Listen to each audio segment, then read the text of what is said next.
1월 4일 토요일 아침, 오늘도 생명의 말씀 되신 주님과 함께 동행하는 복된 하루가 되기를 소망합니다. 다 함께 찬송가 298장 찬양하시겠습니다.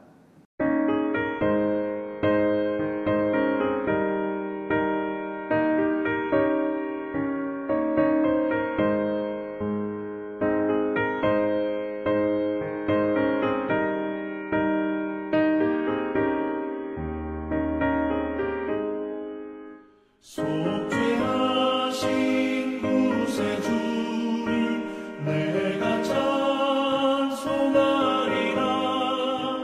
내게 자유 주시려고 주가 고난당했네. 그 신사랑 찬양하리. 나의 죄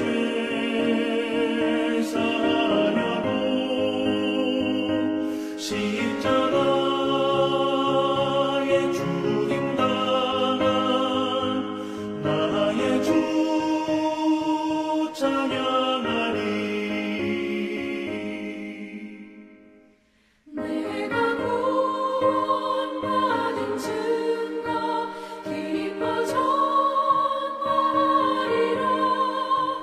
내 죄 모두 담당하신 주의 사랑 크셔라. 크신 사랑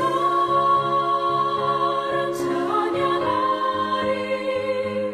나의 죄를 사하려고 십자가에 죽임당한 나의 주 찬양하리.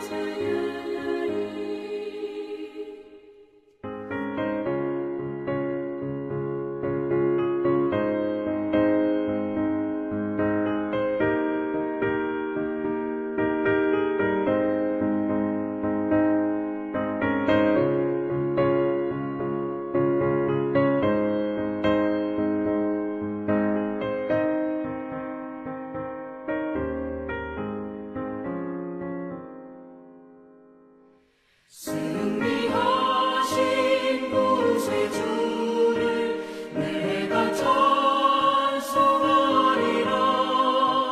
죄와 죽음 치료 권세 주가 모두 이겼네. 그 신사랑 찬양하리. 나의 죄를 사하려고 십자가에 죽임당한 나의 주 찬양하리. 고마우신 구세주를 내가 찬송하리라. 죽음에서 생명으로 나를 인도하셨네. 그 신사랑 찬양하리. 나의 죄를 사하려고 십자가에 죽임당한 나의 주 찬양하리.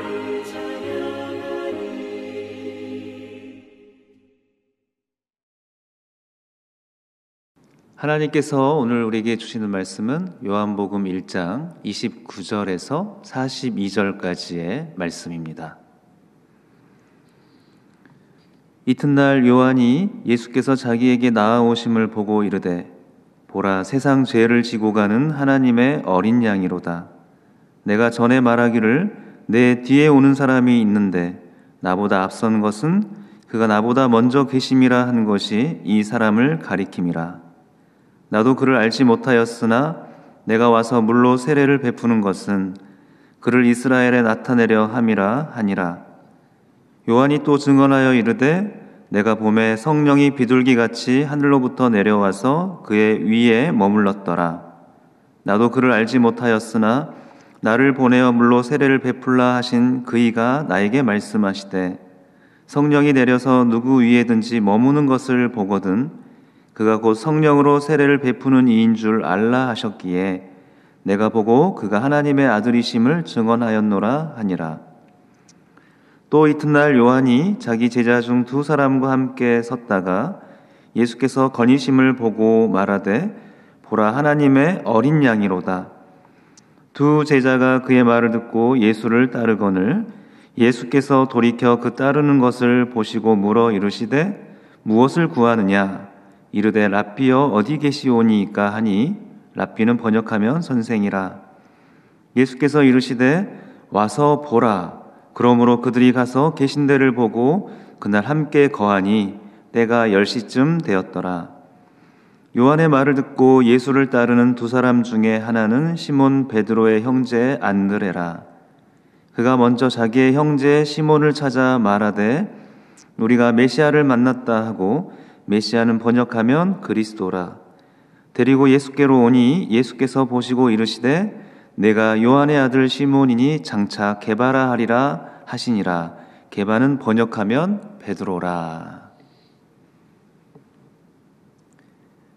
자, 새해부터는 요한복음 말씀으로 하나님의 그 말씀의 은혜를 누립니다.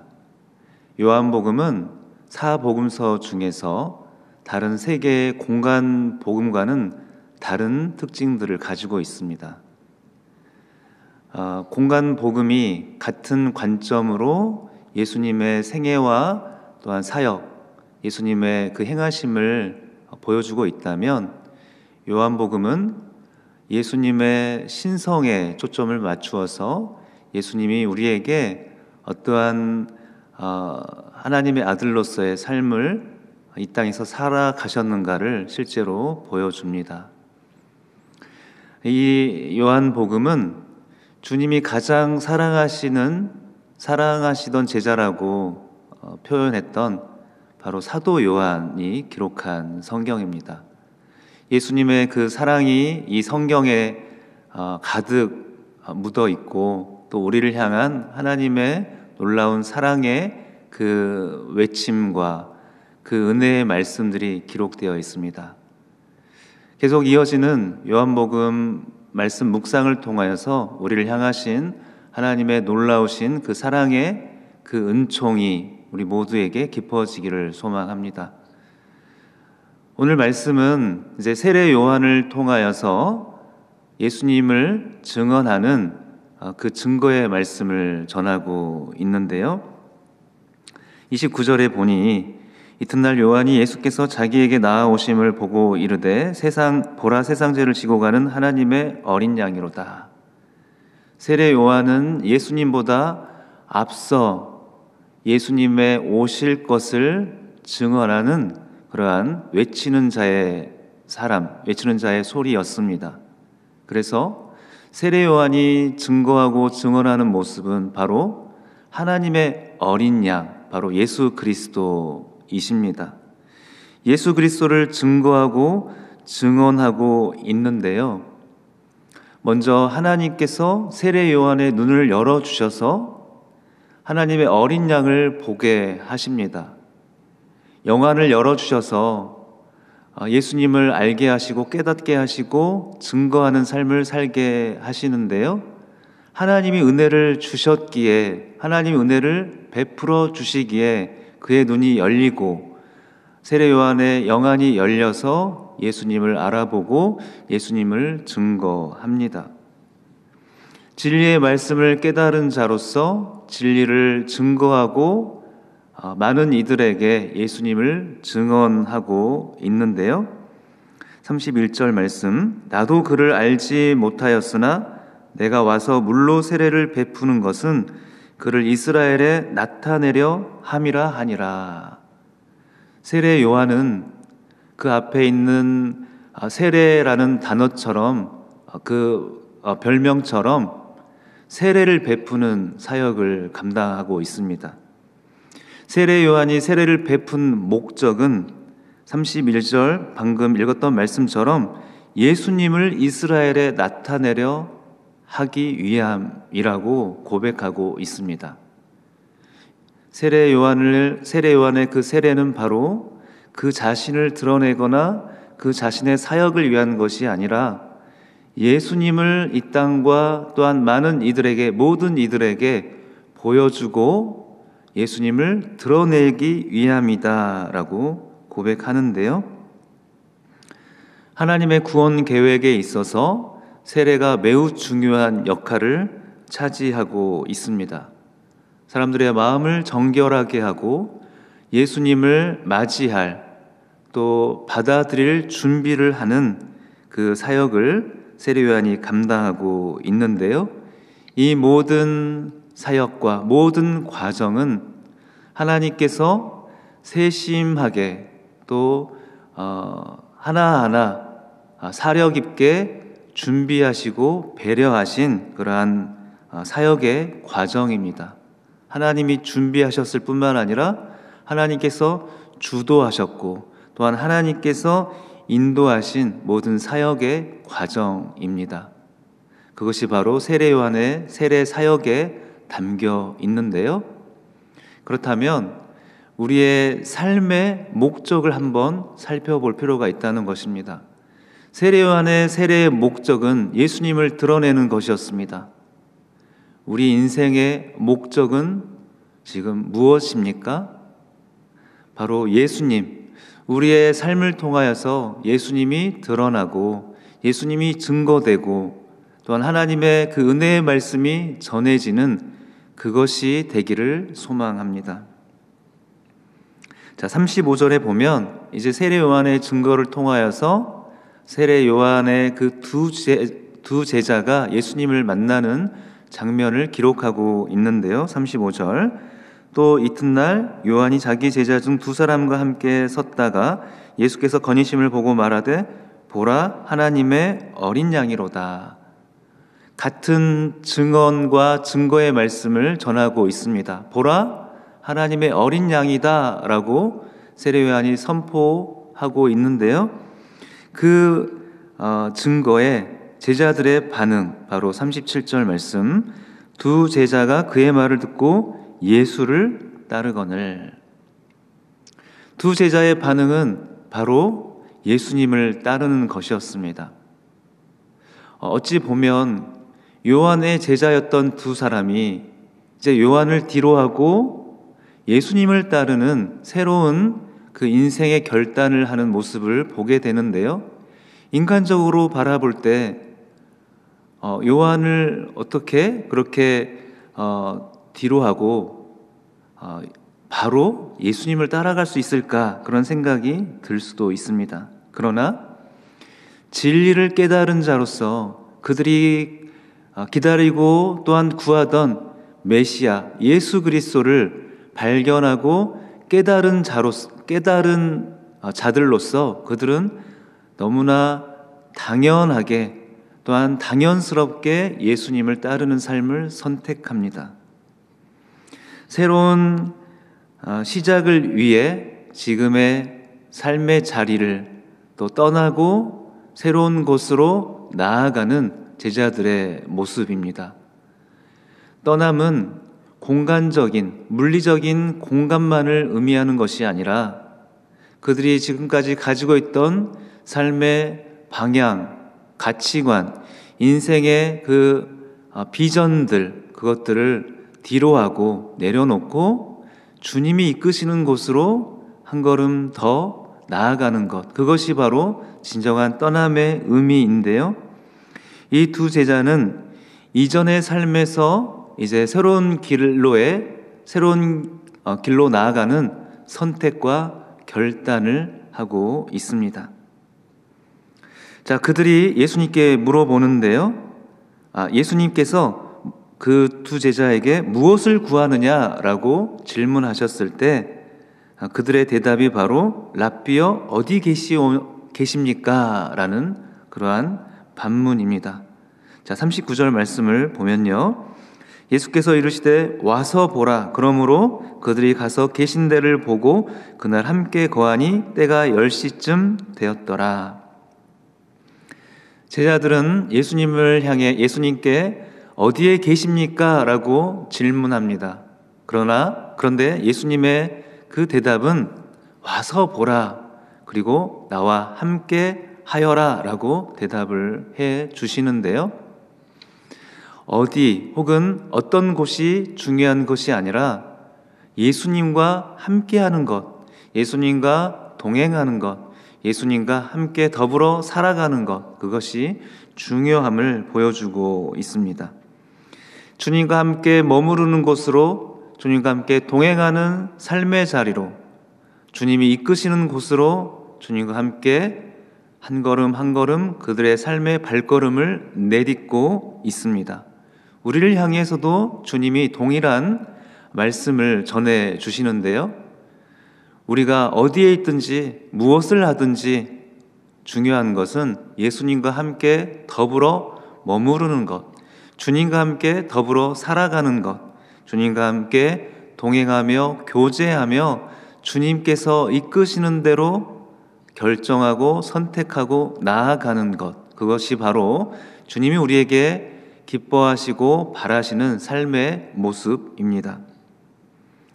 그 두 제자 중에 한 사람이 40절에 보니 시몬 베드로의 형제 안드레였습니다.